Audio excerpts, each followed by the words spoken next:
Se alguém tiver alguma dúvida, vocês ligam o microfone, tá bom? Que eu não vou estar vendo o chat, por favor.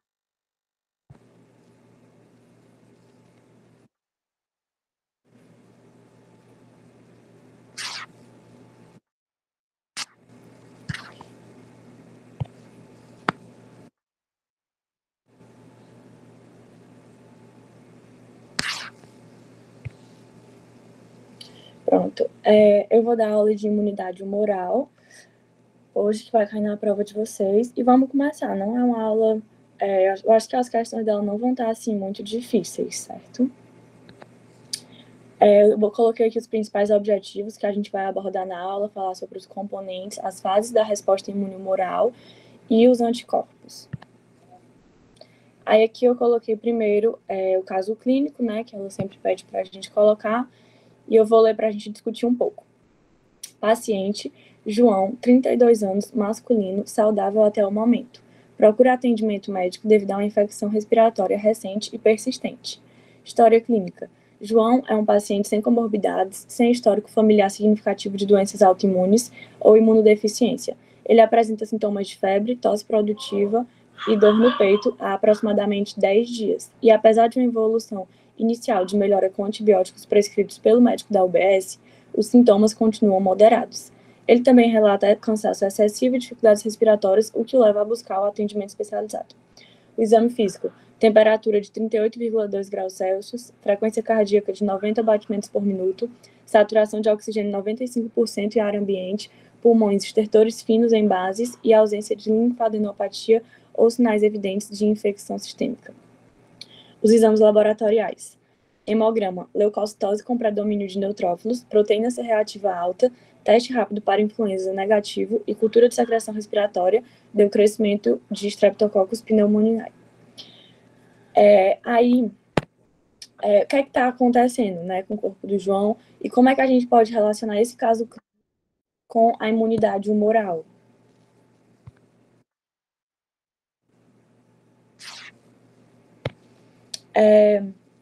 Então, a infecção respiratória do João, ela é compatível com uma pneumonia bacteriana causada pelo Streptococcus, né, que a gente viu que estava no exame dele. E a imunidade humoral, ela é mediada por anticorpos. Ela vai desempenhar um papel muito importante na defesa contra esse tipo de patógeno. A resposta imune humoral, ela é predominantemente mediada pelos linfócitos B, que quando eles forem ativados pelo antígeno, que nesse caso é a bactéria, eles vão se diferenciar em plasmócitos que produzem os anticorpos específicos, que são as imunoglobulinas, que a gente vai falar mais tarde sobre elas, que é o IgG, IgA, IgM, tem várias, né? Gente, eu tenho que ficar saindo assim para aceitar. Mas, enfim, os anticorpos, eles vão se ligar aos patógenos e eles têm uma função muito importante de neutralizar esses patógenos e vão facilitar a sua eliminação por células fagocíticas, como os neutrófilos. E aí, nesse caso do estreptococo, né, os anticorpos, eles podem ativar o sistema complemento também, que também é outra função dos anticorpos que a gente vai ver. Eles podem ativar o sistema complemento, levando à lise da célula bacteriana.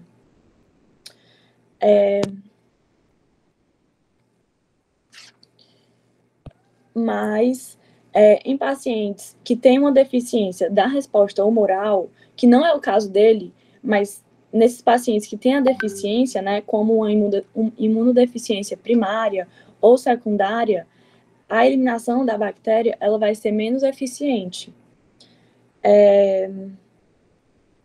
Vai ser menos eficiente. E aí pode resultar em infecções recorrentes ou infecções até mais graves, né? Enfim, o tratamento para esse tipo vai ser antibiótico, né? Mas vocês não precisam saber de tratamento.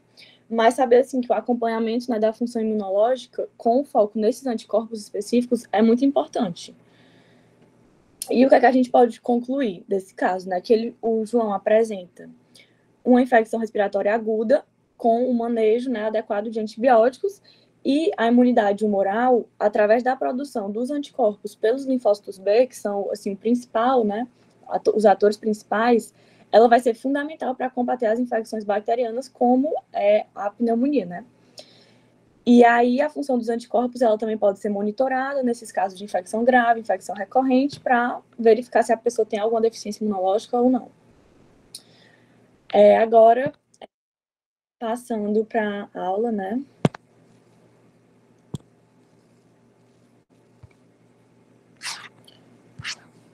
Passando para a aula, a imunidade humoral ou imunidade mediada pelos anticorpos, ela é um subtipo da imunidade adquirida, que vai ser muito importante na defesa dos micro-organismos extracelulares. Então, assim, lembrar que se ela é um tipo de imunidade adquirida, ela vai ter aquelas grandes propriedades que a gente já discutiu, que eu acho que a Marina deu essa aula para vocês, que é a especificidade, diversidade e a memória imunológica. Quais são os objetivos da imunidade humoral? Como eu falei, elas têm o objetivo eliminar os micro-organismos extracelulares, aí ela vai neutralizar a infectividade dos micro-organismos, principalmente por meio das imunoglobulinas, e também vai neutralizar as toxinas microbianas. Aí, os componentes da imunidade humoral.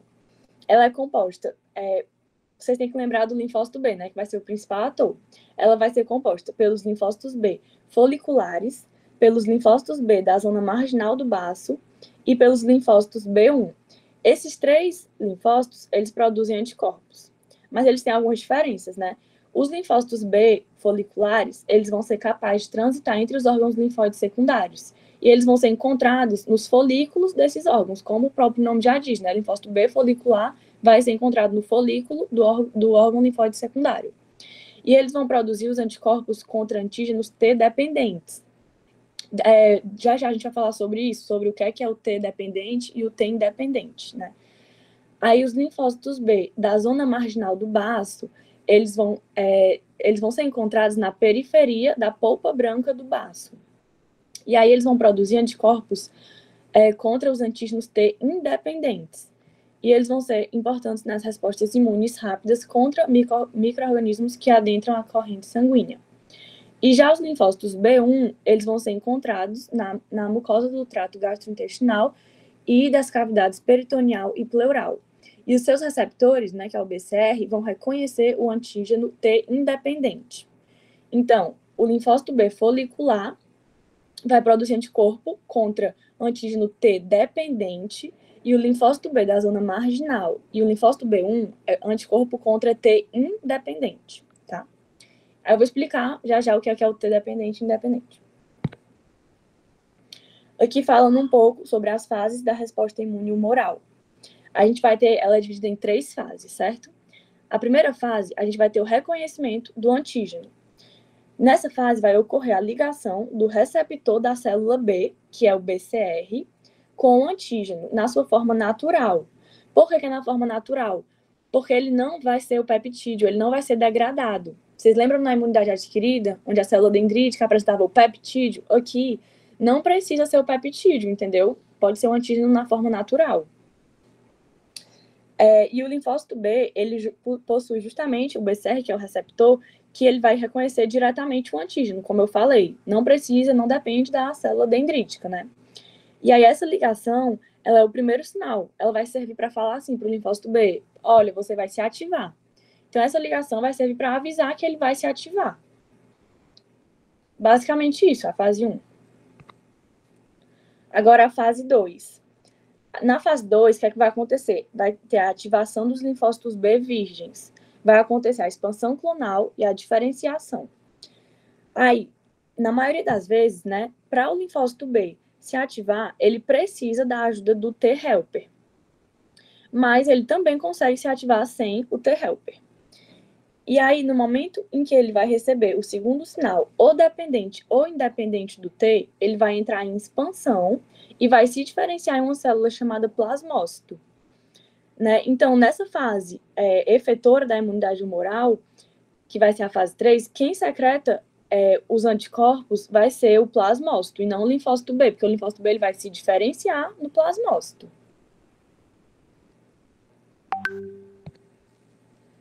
Agora, a gente vai falar sobre a resposta independente de T. O linfócito B, ele pode se ativar sem o T efetor, né? Como eu falei, o T helper, mas ele depende da natureza do antígeno. Depende se é um polissacarídeo, se é um lipídio, se vai ser uma proteína, entendeu? Depende da natureza do antígeno que se liga ao receptor BCR do linfócito B, da zona marginal do baço e dos linfócitos B1, que são os independentes, né? E aí, por que isso acontece? Porque o linfócito T, ele só produz resposta imune contra proteína, porque a célula dendrítica, ela só apresenta o peptídeo, que é o que vem da proteína, né? E aí, o que é que vai acontecer na resposta imune independente do T? Vai ter o reconhecimento dos antígenos não proteicos, certo? E aí, qual a consequência do linfócito B se ativar e se diferenciar sem a ajuda do T helper efetor? Vai acontecer que o plasmócito, o plasmócito é o linfócito B diferenciado, né? Vai acontecer que ele só vai secretar IgM. Ou seja, consequentemente, se um vírus, por exemplo, ele está nas mucosas, a gente vai precisar do IgA, que é a imunoglobulina da mucosa, né? Que protege a mucosa. Por exemplo, o IgM também, ele não atravessa a placenta, só o IgG. Então, vai ter como consequência isso, que ele só vai secretar o IgM. E aí, a gente vai ter também outra consequência, é a ausência de memória imunológica, ou seja, ele não vai guardar a memória imunológica, que é quando ele já foi infectado, e aí uma reinfecção, quando tem memória imunológica, não vai ter. E vai acontecer também a geração do plasmócito de vida curta. Se fosse com a ajuda do T-helper, a gente geraria um plasmócito de vida longa, né? Mas como a gente não vai ter ajuda, vai ter um plasmócito de vida curta. Essas são as consequências da resposta imune sem a ajuda do T. Agora, uma questão. Nas respostas imunes humorais, dependentes dos linfócitos T, que é dependente, tá? Eu vou explicar já já o dependente. Alguns linfócitos que residem nos órgãos linfóides secundários interagem com os linfócitos TH1 nos folículos, participando da diferenciação desses linfócitos em uma célula secretora de anticorpos. Qual o nome da célula secretora de anticorpos gerada na imunidade humoral? Vocês sabem responder? Eu falei isso agora.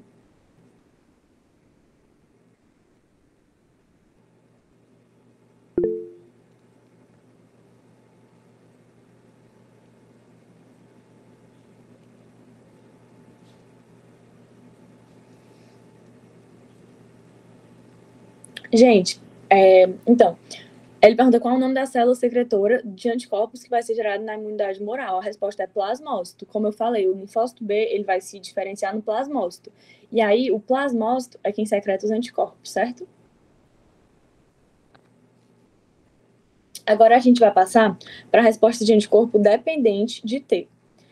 Se o antígeno for proteico, os linfócitos B eles vão precisar da ajuda dos linfócitos TCD4 efetores, certo? Ou seja, como eu tinha falado, se fosse um polissacarídeo, se fosse qualquer outra coisa assim, não ia precisar. Proteico vai precisar do linfócito TCD4.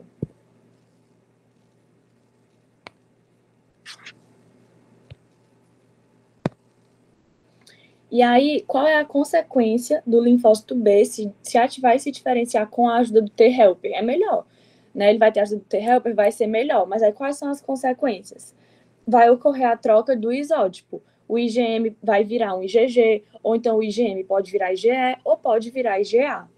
Porque, assim, em qualquer circunstância, tanto se for dependente do T como independente, o primeiro anticorpo que o plasmócito vai secretar é o IgM.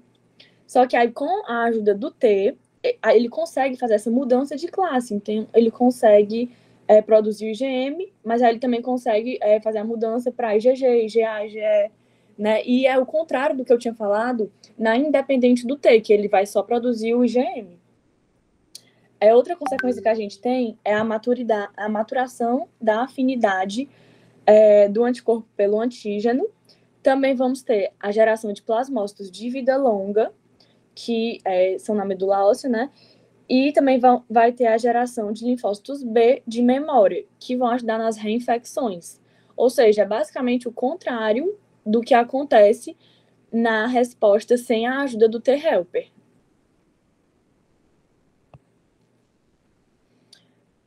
Agora, a gente tem a fase 3, que é a última fase da resposta imune humoral.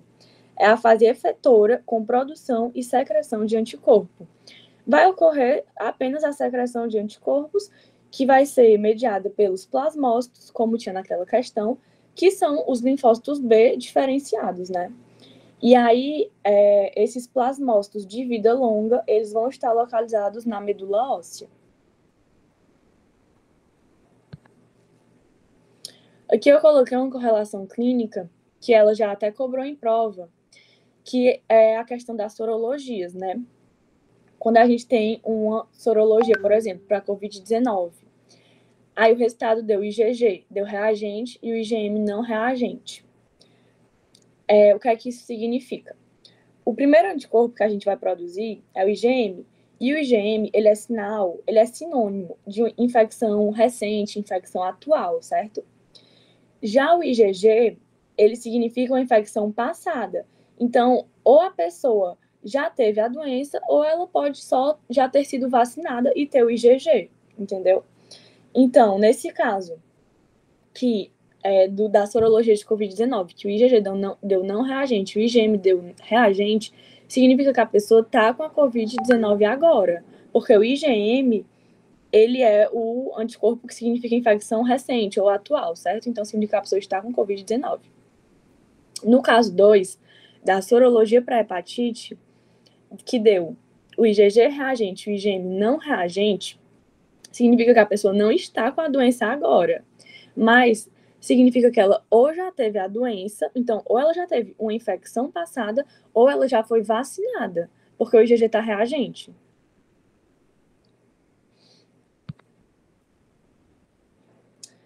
Alguém tem alguma dúvida até aqui, gente? Tudo certo. Tá bom. Então, obrigada, eu vou continuar aqui. Outra questão agora só a parte dos anticorpos, que é mais facinho, e acaba a aula, né? Aí a questão, após o esquema completo da vacinação contra o vírus da hepatite B, são produzidos anticorpos, ditos neutralizantes, com potencial de impedir a entrada do vírus na célula hepática, o hepatócito, caso o médico entre em contato com o sangue de um paciente com hepatite B. Qual a principal classe de anticorpo que tem esse papel neutralizante descrito no texto? Alguém sabe responder?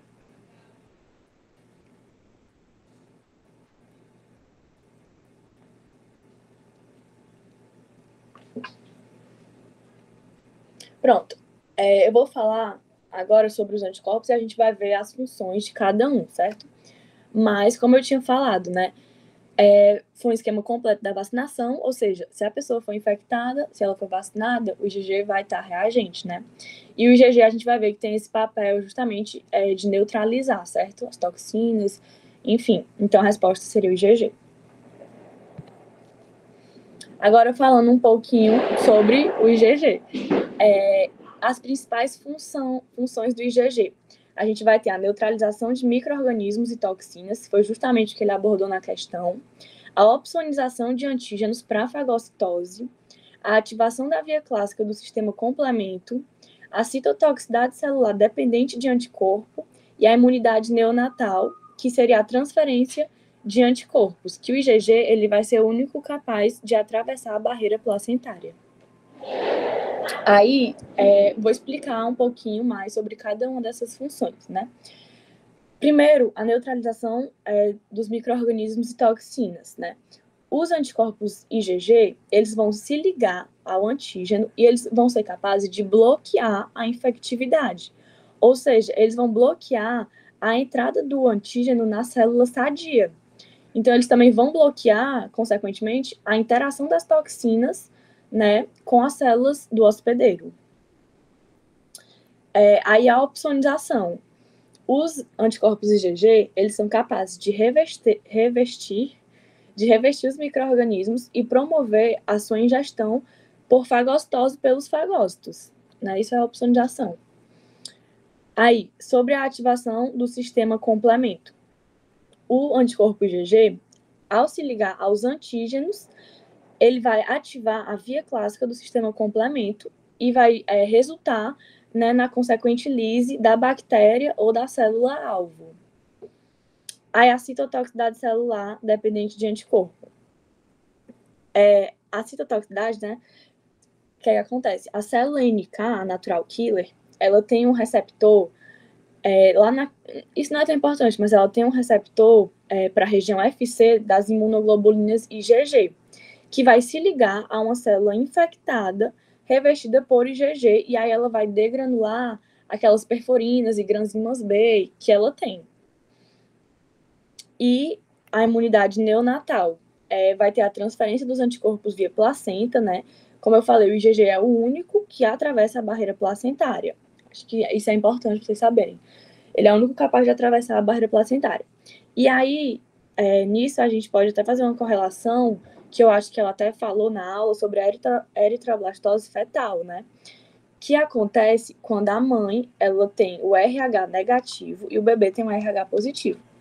Aí, durante o parto, vai ocorrer a passagem das hemácias fetais, né, que seriam RH positivo, para o sangue da mãe.